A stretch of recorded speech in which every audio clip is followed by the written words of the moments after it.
Oi, hoje é a resenha do conto Dora, escrito por João Anzanello Carrascosa, da sua coletânea O Volume do Silêncio, que aliás é o último texto aqui desse livro. Sim, estamos terminando mais uma coletânea aqui dentro do projeto Contos do Meio-Dia, que aliás também está dentro do projeto Vedexmas. Sim, o Veda fora de hora, aqui no finalzinho do ano de 2019. Não quero me recordar, mas se fecho os olhos as cenas voltam, bailando em minha memória, desde a primeira, no consultório, quando o médico abriu o envelope com o resultado dos exames e disse: "É o que eu mais temia." Assim começa Dora, escrito por João Anzanello Carrascosa, que conta a história, obviamente, dessa situação tensa. Alguém recebe o comunicado que uma outra pessoa está muito enferma e quase não tem tratamento. Pois é, quem está doente é a Dora, o principal aqui da história, o título da história na verdade, né? Quem recebe a notícia é Duda e também Luana.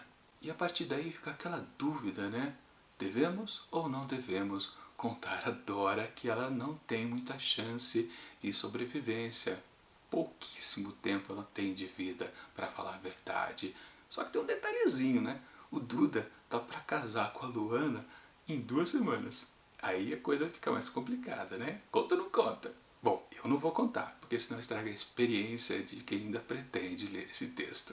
Minha avaliação do conto. Com certeza, assim que você começa a leitura aqui da última história deste livro, você percebe que, na verdade, é um único parágrafo. Não tem respiro, é tudo uma coisa atrás da outra.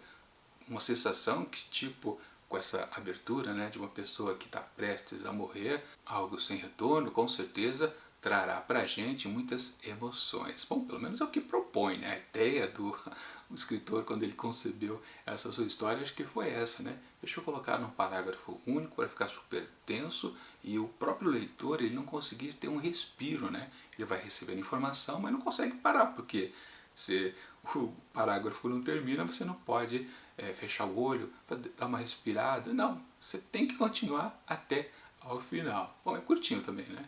Não tem nada demais, não é um grande de um texto. Mas, de qualquer forma, a gente percebe logo em seguida que tudo esfria novamente ao estado de contos anteriores. Aliás, do conto passado, da semana passada. Lembra que eu reclamei que tinha uma sucessão de diálogos que não levava a lugar nenhum, era só uma certa de uma enrolação? Bom, aqui é mais ou menos isso. Só que talvez um pouco piorado, porque está de uma maneira densa, tão densa que às vezes fica encrunhado quem é que está falando o quê e fica uma certa complicação.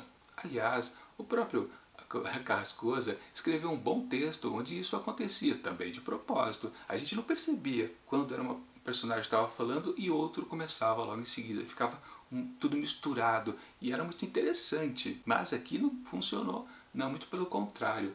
Aliás, eu tive uma certa dificuldade na primeira leitura de identificar não só quem está falando, mas a relação dos personagens, principalmente dessa Luana que está ali no meio da história, né? O Duda recebe a informação, a notícia da morte iminente de Dora e a Luana está ali participando do diálogo e você não entende direito qual é a relação dos dois. Eu demorei para perceber, por exemplo, que eles eram irmãos, ou pelo menos eu acho que eram irmãos, e Duda está querendo se casar com Dora. Num certo momento eu achei que Duda era irmão de Dora. Mas peraí, como é que pode ser irmão se ele vai casar com ela? Depois aparece um outro personagem lá pelas tantas chamado Vado. Quem é o Vado? O que ele é ali? Ele é marido talvez da Luana? Não sei. Ele é um outro parente de Duda. Luana? Ou será que Luana não é irmã de Duda? Tá vendo a salada que está esse texto? Claro, é de propósito sim, não é que está escrito errado, mas talvez o Carrascosa não tenha tido um cuidado de deixar claro, bem, intrincado as coisas, mas facilitar um pouco a leitura. Isso levando em consideração que é uma história muito simples. Acontece apenas o comunicado que Dora não tem muito tempo de vida, tem esse problema, né? Essa questão, tipo, pô, ela vai casar com o Duda, conta, não conta, ou deixa ela morrer sem saber. Ela começa um certo tratamento também, ela vai começar a definhar um pouco, perder os cabelos, ou seja, deve ser uma coisa de quimioterapia, né? E aí a gente cai numa questão, né? A gente acorda no meio do texto, mas peraí, como é que ela não sabe que vai morrer? Por que o Duda pegou o resultado do exame? Tá certo, ele vai ser o futuro marido dela. Só que ele não é o marido dela ainda. Onde está interessante, né? Ou seja, nem ele, nem a Luana são parentes da Dora. Ou será que a Luana que é irmã de Dora? Tá vendo a salada do texto? Eu não entendi o motivo do médico ter dito para esses dois, para o Duda e Luana, que Dora iria morrer por causa daquela doença. Não entendo por que isso aconteceu. O motivo lógico ou razoável, digamos assim, isso ter sido dito e ela nem desconfiar. Como é que uma pessoa está tão enferma assim e passa por um certo tratamento que começa a perder os cabelos e ela não se liga que ela tinha uma doença grave anteriormente? É possível? Bom, é possível realmente, né? Uma família pode esconder muito do destino de uma pessoa para proteção, né? Mas tá estranho aqui a situação inicial do conto. Parece que não está batendo as informações. E aí começa aquele dilema, né?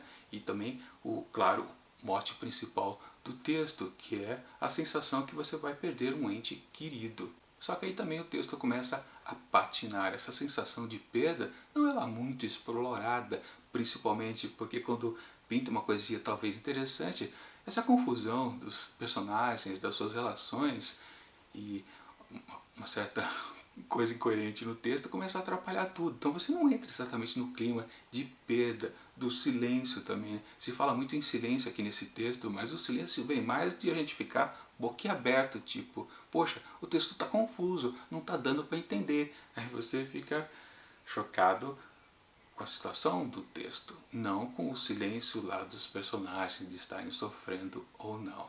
Texto muito confuso, realmente não coloca as coisas.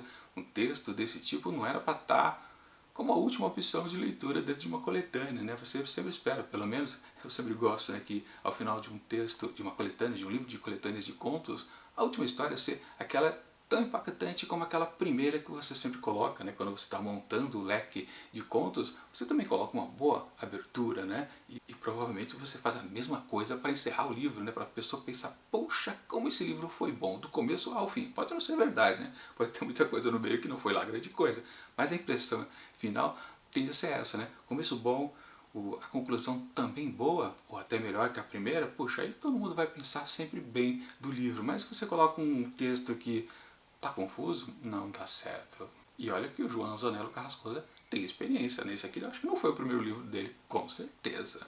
Enfim, eu não gostei desse conto final, achei algo bastante decepcionante, confuso, tive que ler umas 3, 4 vezes. Poxa, eu estava me sentindo que eu não sei fazer interpretação de texto no final das contas. Ainda tenho dúvidas se eu entendi esse texto ou não. Vai que é um super texto criativo, genial, e eu sou um mané, não estou entendendo nada. Enfim, para. Dora, escrito por João Anzanello Carrascosa, eu atribuo apenas 2 asteriscos. Mais uma vez, a menor nota dada para os contos aqui dentro dessa coletânea. Bem decepcionante esse finalzinho. Não rolou aqui nesta coletânea do Carrascosa, o volume do silêncio, mas mesmo assim eu recomendo. Tem bons textos aqui dentro, não são todos geniais, mas alguns podem marcar muitos leitores. Por isso vou deixar aqui na descrição do vídeo o link para você poder adquirir o livro através da Amazon. Sempre lembrando, se você utiliza o meu link, eu ganho aquela comissãozinha de vendedor por ter indicado para vocês. Dá para ler sim umas boas histórias aqui dentro desse volume de silêncios. Mas enfim, agora, na próxima sexta-feira, a gente tem o encerramento também de outra coletânea aqui dentro do projeto Contos do Meio-Dia, que é Sonhos Elétricos, de Philip K. Dick. E eu estou apostando que vai vir uma história muito boa de ficção científica, daquelas de cair o queixo e ficar pensando durante muito tempo a respeito da temática. É o que eu espero. Mas enquanto o próximo vídeo não chega, eu deixo aqui do lado dicas de outras resenhas que já aconteceram aqui dentro do projeto ao longo do ano. E tchau!